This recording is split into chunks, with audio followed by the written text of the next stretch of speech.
আসসালামু আলাইকুম রহমতুল্লাহ। প্রিয় বন্ধুরা, আজ আমরা রসুলুল্লাহ সাল্লাল্লাহু আলাইহি সাল্লামকে সাহাবায়ে কেরামরা যে কতটা ভালোবাসতেন তা উহুদ যুদ্ধের মধ্য দিয়ে জানার চেষ্টা করব। যখন মুশরিকরা নবীজি সাল্লাল্লাহু আলাইহি সাল্লামকে চতুর্দিক থেকে ঘিরে ফেলল, তখন নবীজি সাল্লাল্লাহু আলাইহি সাল্লামের আশেপাশে উপস্থিত সাহাবায়ে কেরামরা তার হাতে মৃত্যুর বায়াত গ্রহণ করলেন। তাদের মাঝে ৩ জন মুহাজির ও ৫ জন আনসার সাহাবী ছিলেন। মুহাজিরদের মধ্যে ছিলেন হজরত আলী রাদিয়াল্লাহু তাআলা আনহু, হজরত জুবাইর ইবনুল আওয়াম এবং তালহা বিন উবাইদুল্লাহ রাদিয়াল্লাহু তাআলা আনহু।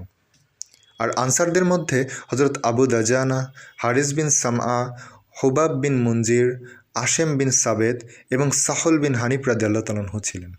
এ কথাও বর্ণিত হয়েছে, সেদিন নবী করিম সাল্লাল্লাহু আলাইহি সাল্লামের সাথে ৩০ জন সাহাবী দৃঢ়ভাবে উপস্থিত ছিলেন।